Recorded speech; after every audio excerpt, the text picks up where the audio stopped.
we have been speaking about the auxiliary means to grow in holiness. So this would be our fourth talk this new season. So the first two talks, or we've had two talks that have to do with auxiliary means that have to do with our intelligence, that help us not directly in our spiritual growth, but indirectly. And we've spoken about being in the presence of God. And we have also spoken about the examination of conscience. So these are two spiritual practices that are related with the intelligence, that help us in our spiritual growth. Father David also spoke about spiritual direction. But now we're going to start speaking about the auxiliary means that help us in our spiritual growth, but those that are related with the will.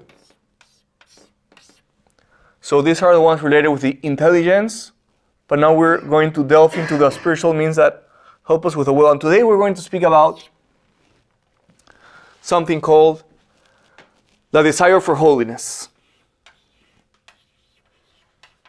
Desire for holiness.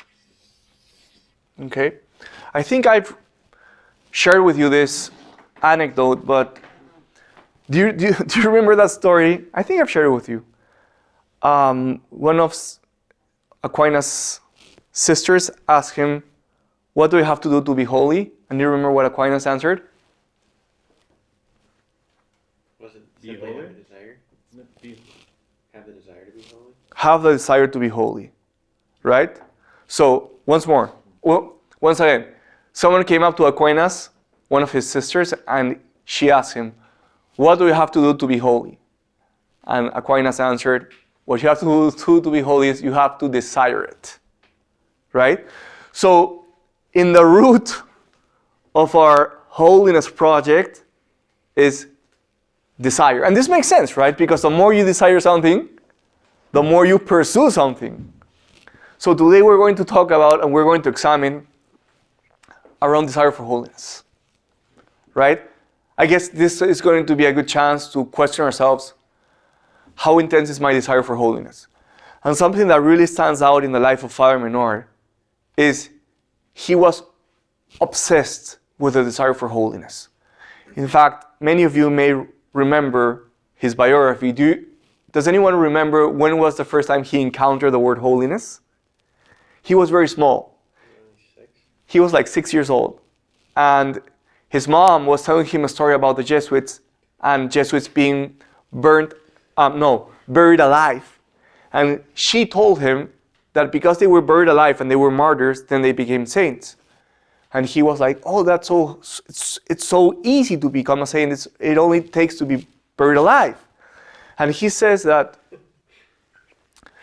this idea of holiness, he says, this is something that I came across when I was a kid, and it's an idea or it's a word that has stuck with me my whole life.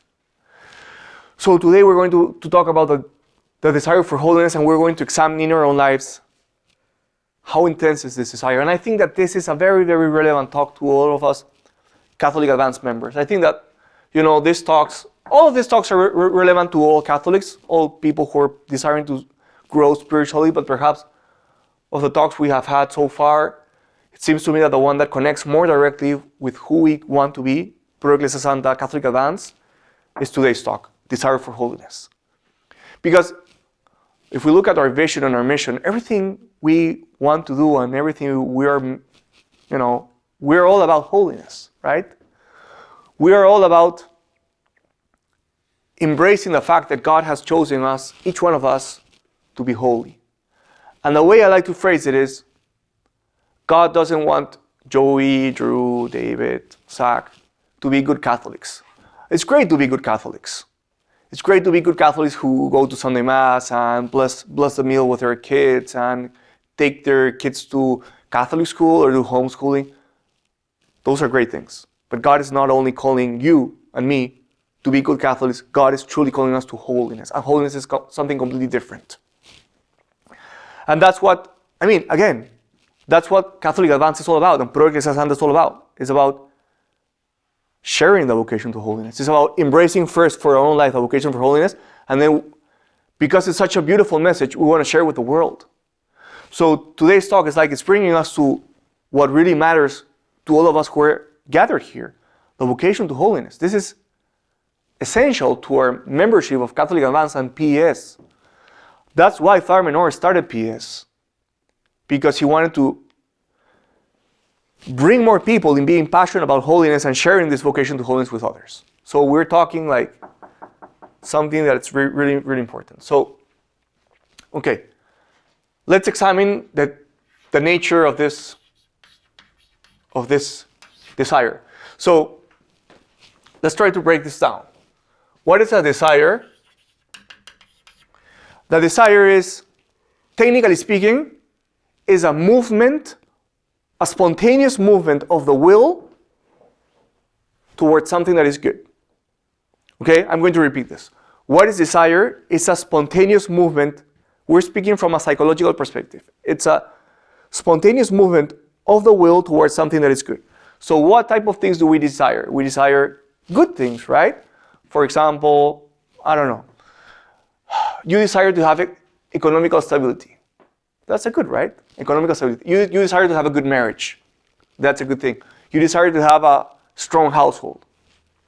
All of the things that we desire are a movement of the will towards something that is good.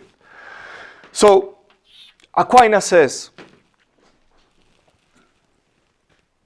we desire something that is attainable. We desire something that is reachable, something that we don't possess right now, and we desire something that is not bad, right? So the desire for holiness is a movement of our will towards something that is good, holiness. It's something that is it something natural? No, it's something supernatural. So it's a desire that is not prompted by our human nature. So I want to see if you're awake. If the desire for holiness is not prompted by our human nature desires good things, but doesn't desire holiness. Because holiness means self-denial, holiness means a lot of things that are tough. Then what prompts the desire for holiness in us, if it's not our human nature? Grace. Yes. Grace. The supernatural principle in us is what prompts the desire for holiness. So in a way, the desire for holiness is already a gift from God, because He's the one who makes us desire something that exceeds our human nature. Okay? What is the need? What is the need of this desire for holiness? Why is this desire for holiness useful or needed? Because it really sets our will. We said that a desire is a movement from the will towards something that's good. So why is the desire for holiness needed or useful? Because it makes us pursue the greatest possible attainable human good. I mean, think about it. Ask yourself this question. Is there something higher that I could strive for, higher than holiness itself? Can someone come up with a good higher or more significant than holiness?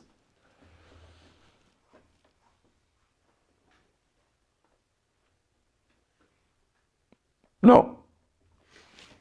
So what's the need? The need of the desire for holiness is that it really sets a human being aiming to the highest good that he can possibly attain. So it's needed because it makes us ambition the highest good that we can possibly ambition. Because think about it. Even if you want to be good fathers, even if you want to be good professionals, is there any good that you can desire that isn't encompassed by the good of holiness? Like, Is it possible for you to be a better dad if you weren't holy? Or isn't holiness precisely the condition to be the best possible father? Think about it in professional terms. You want to be a good professional. You want to be a good employer at Abria. Holiness is a good that encompasses all other goods that we can desire for. Right? So that's why what's the need of the desire for holiness is that it really brings our ambition, and it really sets, like, this is what we should truly strive for, because in striving for this, every other good thing that we could strive for is already encompassed by holiness. Does it make sense? Okay, what are the characteristics of the desire for holiness? So first characteristic, we already mentioned it, it's a supernatural desire.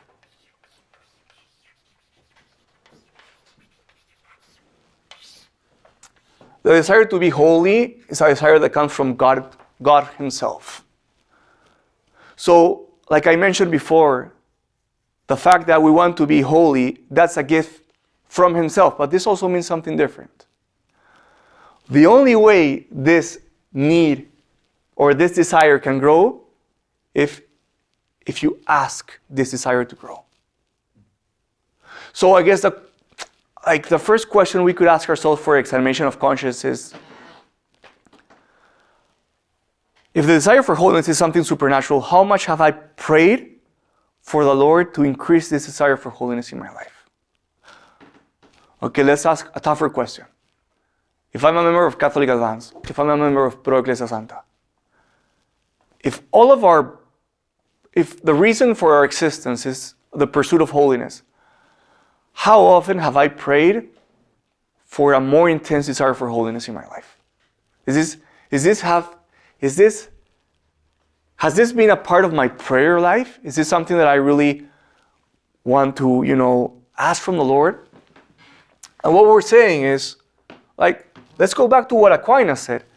Everything has its origin in the intensity of this desire.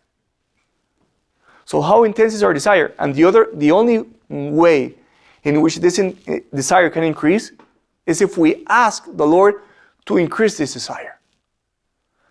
So I guess, a good practical application from this talk could be this week. Let's pray and say, Lord, make my desire for holiness more intense. Make me ambition and desire holiness with more intensity.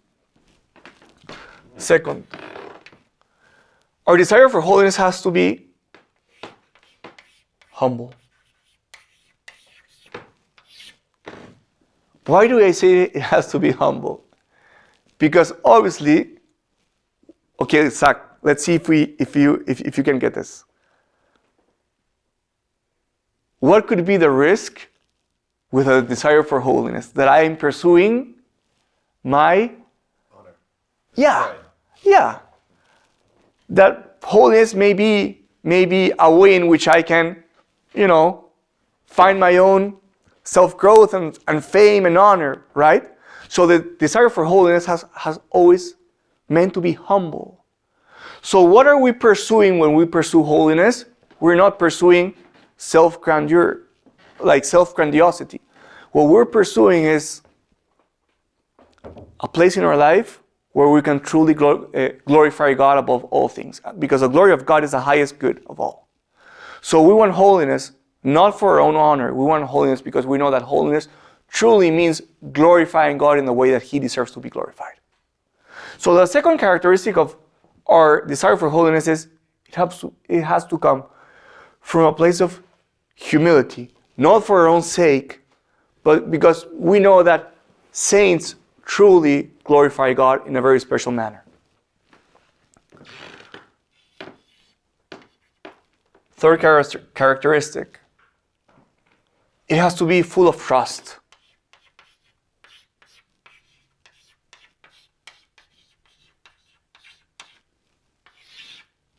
Full of trust, not in my own strength, but full of trust that the Lord wants me to be holy.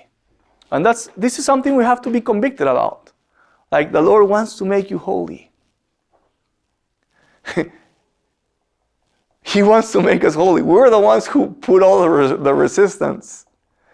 But when we're thinking about the desire for holiness, what has to convict us is He wants to make us holy. He wants to transform our lives for good. Think about this, guys. How many times does the Holy Spirit prompt us during the week to a place of more holiness? To a place of self-denial? To a place of being more prayerful? Like, He is always working for our holiness, right? We're the ones who resist all the promptings.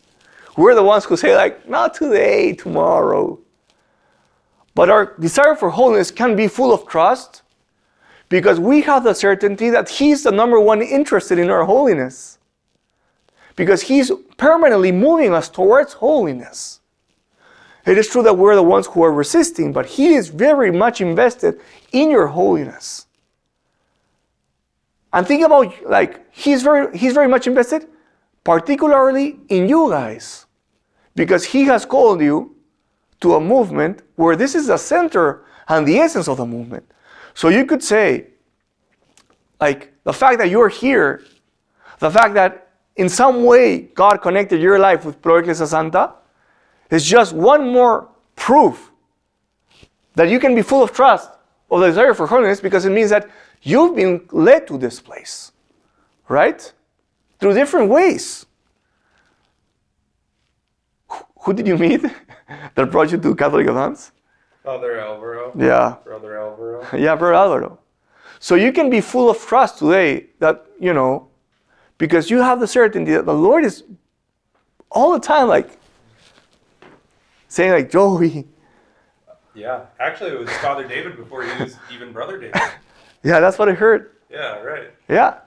So our desire for holiness has to be humble, has to be supernatural, but our desire for holiness can also be full of trust. And I think this is a beautiful thing to hear again, because what we're hearing is striving for holiness is very ambitious, but it's attainable because He's the one who wants it for you. Right? This is not us by ourselves trying to climb a huge mountain.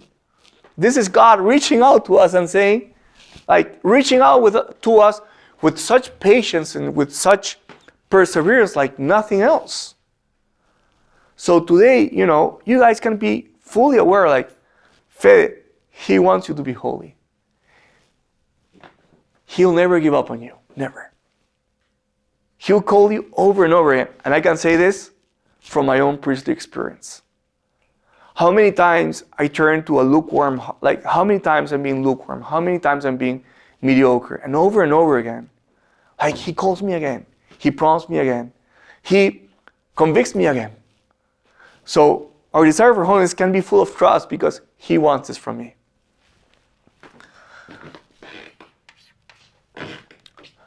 Fede, me tienes que ayudar con esta palabra.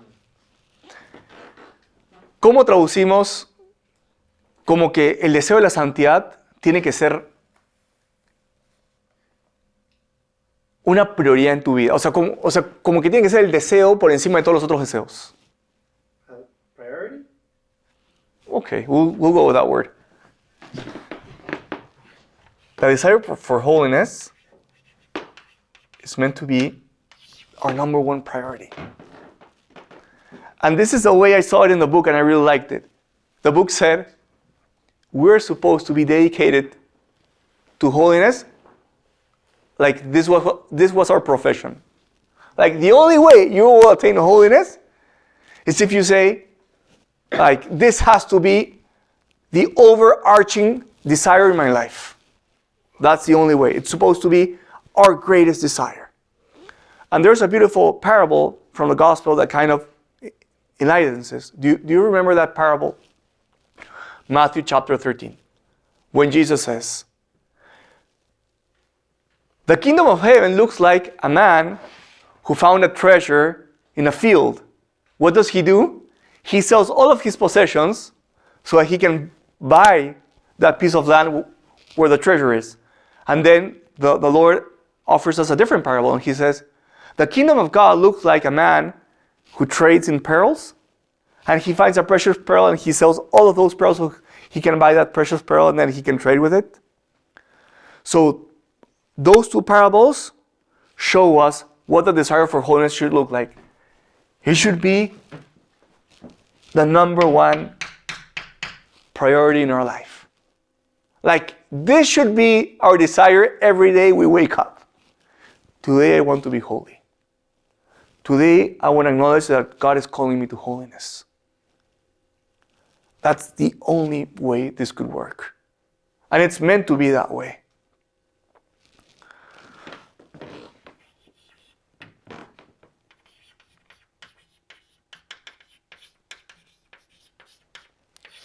Our desire to holiness is meant to be consistent and stable.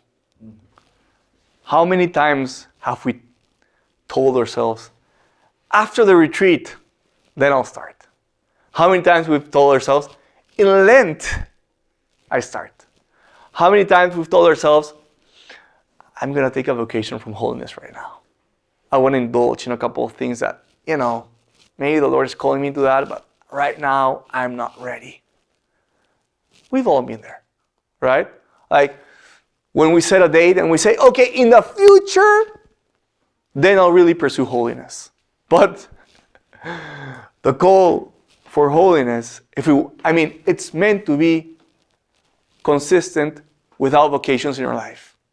Permanent. Never saying, I'll do it tomorrow, I'll start then. No, it's meant to be something that we engage with without vacations, right? So I guess today is a good moment to ask ourselves, am I right now fully engaged with my vocation to holiness, or am I postponing my invitation to holiness for a better moment? Am I thinking, once my kids are bigger, then I'll pursue holiness because then I can sleep well? Are we saying, once I'm done with this issue in my job, then I'll pursue holiness? Because this is so common. Like, we think holiness for the future, not for now. And you know what's the worst thing?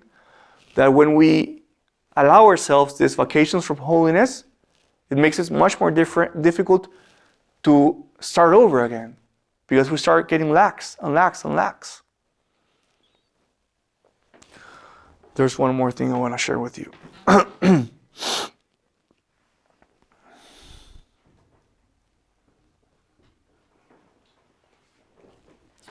Okay. Last characteristic. It's also meant to be practical and effective.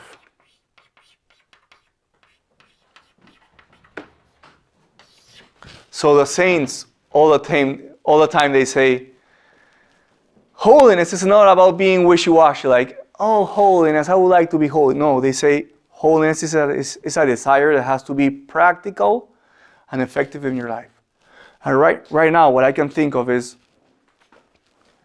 it seems to me like for you guys, one of the ways that this can be made true is like, if you go for spiritual direction and you take a challenge from your spiritual director, stick to that.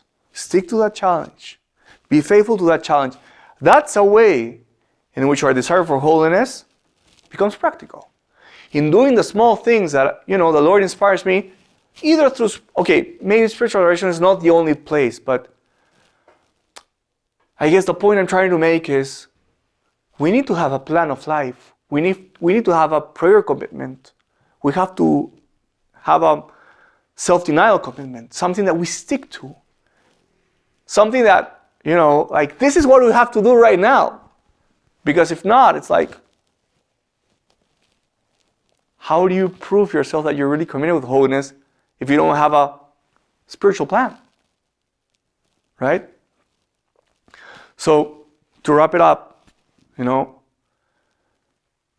of the external helps for holiness is that desire for holiness. This is something that really should be burning in our hearts. Should be burning in our hearts. Remember that a desire is a movement of the will towards something good. But this is a supernatural desire. Though the only one who can inspire this pursuit of holiness is God himself through grace. Right?